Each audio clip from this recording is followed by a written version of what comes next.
I'm in my bag. So soft and so tender. Daddy in the kitchen and he told me, son, listen. He said, you don't have to play the part that they wrote for you. You don't have to play the part. What's up, everybody? Welcome to episode 3 of the Soft and Tender interview series. My name is Rich Robbins. I'm your host.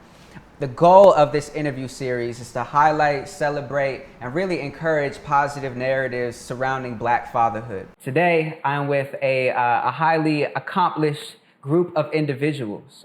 Some that I know fairly well or getting to know fairly well, and some that are strangers, and that by the end of this conversation, I think we will have broken that ice, but we have all come together for one major goal here, right? To get things kicked off, I really want to focus this conversation on looking toward the future with Black fatherhood in particular, right? Do y'all want to be fathers one day? And if so, what are you most excited about? Right now, I'm actually on the fence about fatherhood. I could go either way. I really feel like I could. And just, going the direction of possibly being a father, I think the exciting part about that is being able to see a life that you created, and to be able to kind of steward that life to the best of, your know-how and your ability. But on the flip side, it's scary as fuck. Yeah. It's my mom explained parenthood to me is so to be able to have yourself, a part of yourself, walking outside of your body in this world is a scary thing. So I've just kind of released my attachment to the idea of it, and I think that I hold it in a way where it's just I think I have an understanding of whether I have what is needed to foster that in real time, and right now not doing that shit. In the future, I think that if my life cultivates in that way, then it is something that I'm open to, but I'm definitely gonna maintain those relationships with the youth in my life and the peers in my life, and then also even the big homies and stuff too. And if I happen to have a kid, that's great, but also I'm not pressed on that as much as I was when I was younger. So what about you, Armond? I would say I'm on the fence as well, but I would say right now I'd lean towards no, but I can definitely see myself shifting when I'm older and my career's established. If you were, in an elevator and you had to give an elevator pitch about your father figure, your primary father figure in your life, who is your primary father figure in your life? My Uncle Kevin is he's the reason why I'm probably here right now. He did stand-up comedy, and his career was closest to what mine is now. So he's since there's so much parallel in our careers, it was easy to get advice from him. So I would say, without a doubt, him for sure. But I don't know. I have a father, but I feel my entire upbringing was super decentralized. So primary is really weird. It's a super strange idea to me. When you think about the future, where do you want that relationship with your father to go? I think my compass for it is that I don't want me nurturing my relationship with my father to feel something that conflicts with my values, and that is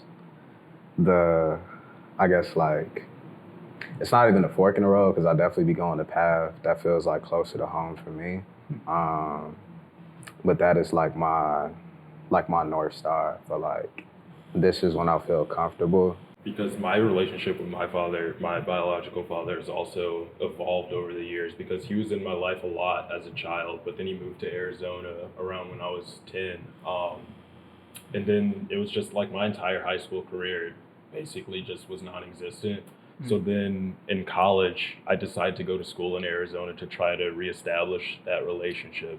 But it isn't as established as Uncle Kevin, who's been in my life since I was born. But and even though Kevin is in the entertainment industry and we have that same parallel, and my dad tries to have that parallel by talking about movies, it isn't as connected per se, because since I feel like my Uncle Kevin has a lot more understanding of where I'm coming from, and my dad just wants to be there or wants to have that understanding. But since that high school part of my life is gone, it's harder for him to get there. How about you, Anthony? I think there is always the want to see if something will evolve more. But I think with my particular situation, with my biological dad, I was the main one putting in the effort to try to, make something of it happen. He was very absent. He was never really around from like maybe 10 to current day, really. At a point, I stopped putting in the work to try to make it happen.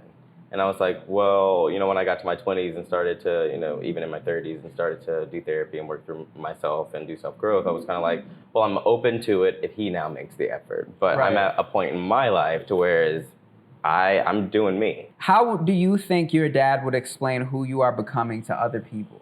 I would say my dad would probably tell people, he actually is telling people that I'm becoming a lot more independent, because I was growing up when he was in Chicago.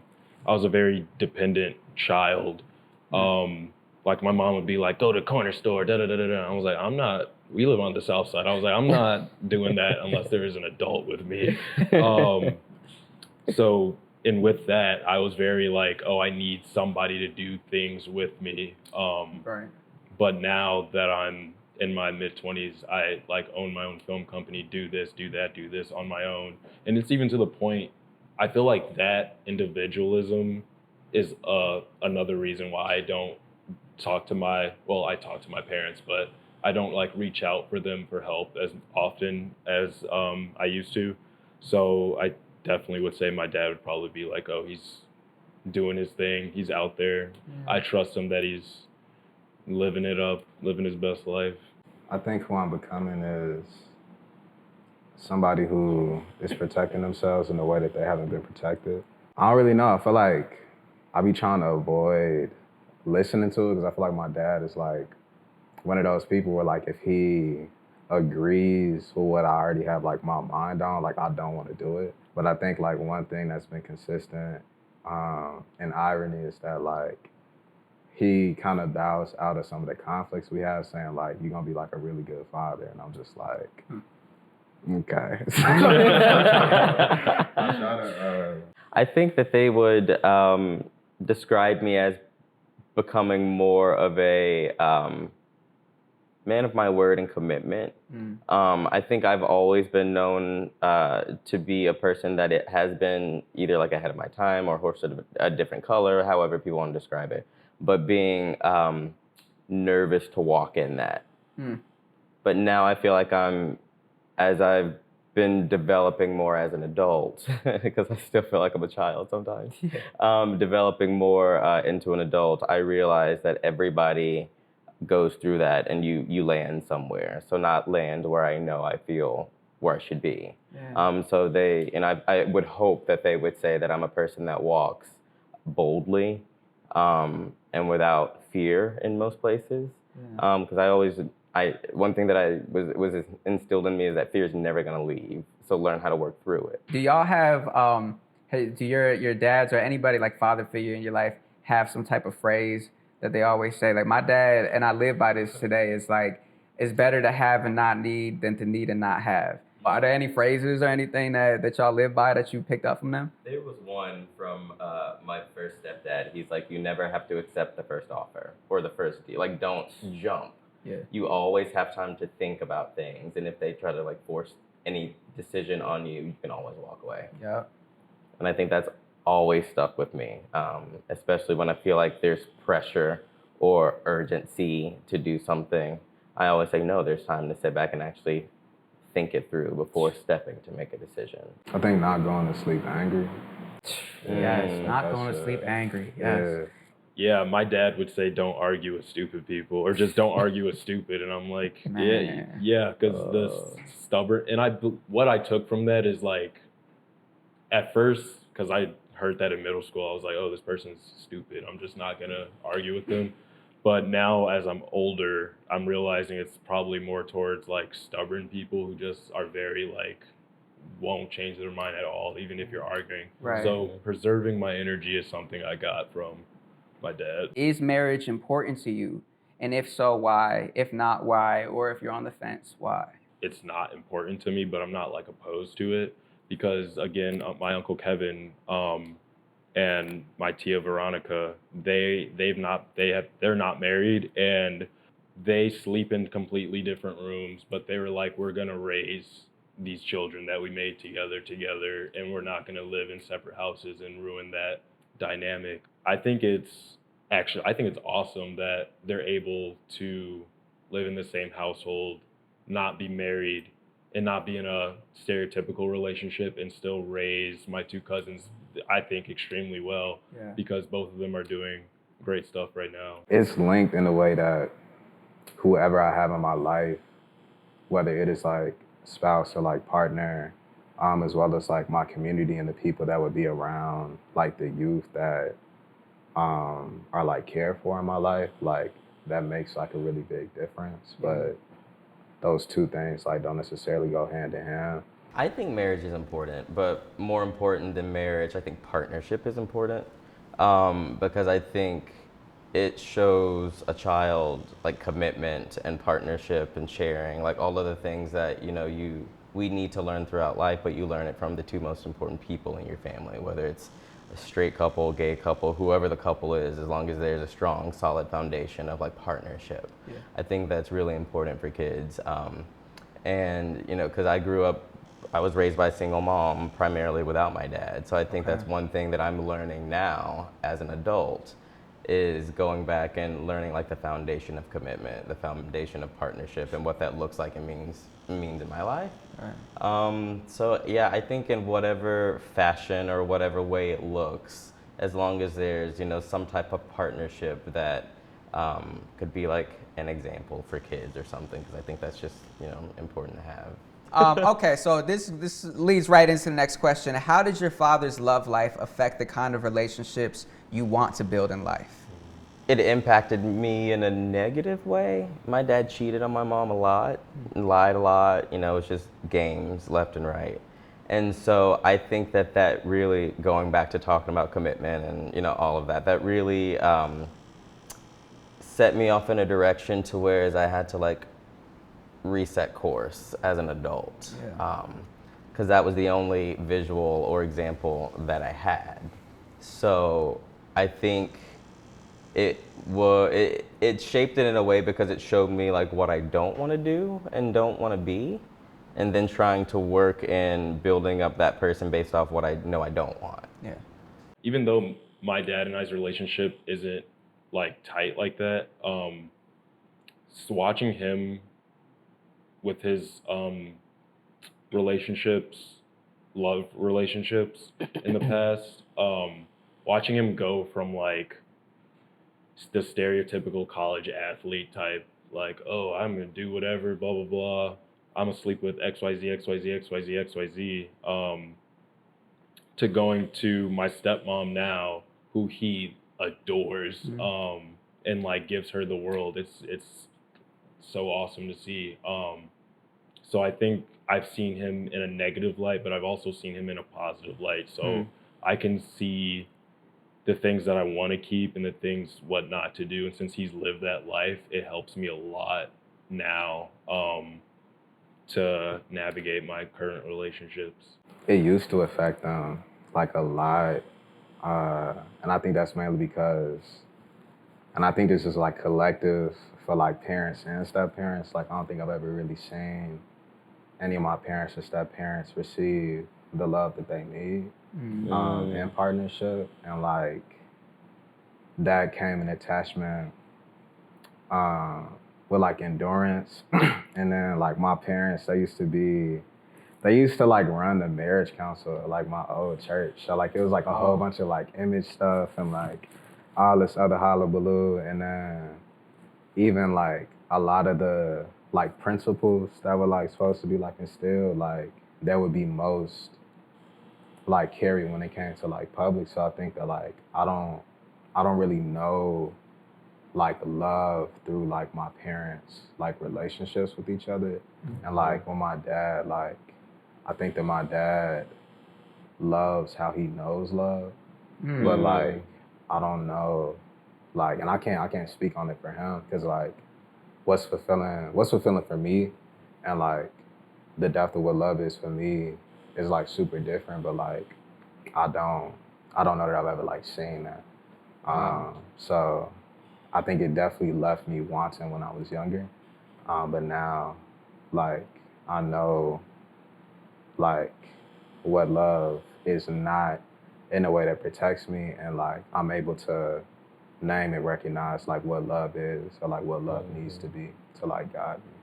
I got one more for y'all. All right. Where do y'all want the conversation of Black fatherhood to go from here? I think that like the conversation of Black fatherhood, like it has to be a conversation about like who like Black fathers are as people who want to father children, and like how are you creating a life that you need to have in order to like fulfill you and sustain you, so that you're able to like recognize like what life needs to look like in order for you to be ready to step up to the task of fatherhood.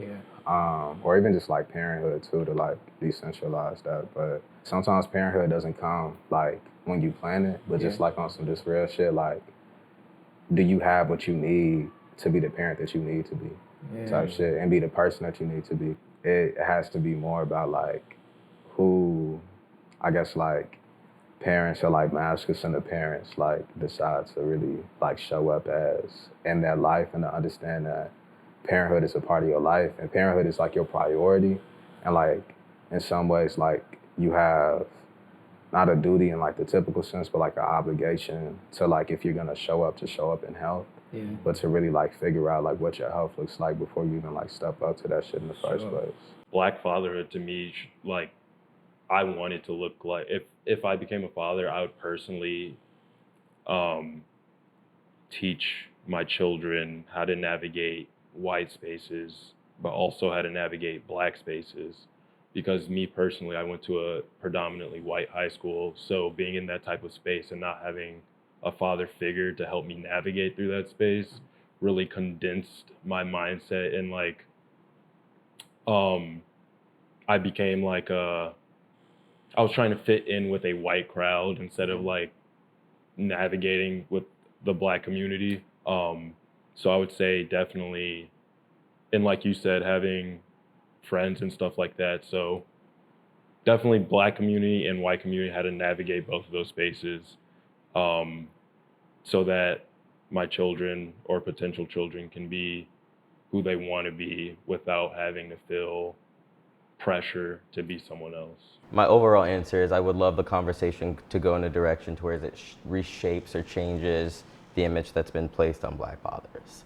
I think that it, like your dad was, I think somebody mentioned about, you know, poetry really like slamming fathers. And I think that like if we find a way to come back from the stereotypes, or to really realize what the truth is about Black fathers, which is that all of them are not like that. To really be able to set them up in a space to where they can take care of themselves first before having kids, or setting them up with opportunities to be able to know how to step into fatherhood. And I think, like you said, like none of us are ready to be a father. I mean, nobody's ready to be a father when the time comes. I mean, you really just learn it along the way, and how can you learn along the way without the tools to be able to get you to it, you know, down the journey? I mean, it's just, I would love the conversation to go in a direction to where it just reshapes what's been placed upon us, as opposed to us having the opportunity to make the narrative ourselves, is what I feel like I'm trying to say. Where I want the conversation to go is just a very normalized reception of Black fatherhood in particular, since that's what we're talking about. Obviously that extends to, you know, Black motherhood, Blackness in general, like you talking about navigating Blackness, especially in white spaces. But I want this to exist in white spaces and it not be some weird shit, you know. I want this to exist in white spaces and just be like, oh yeah, that's another dad right there.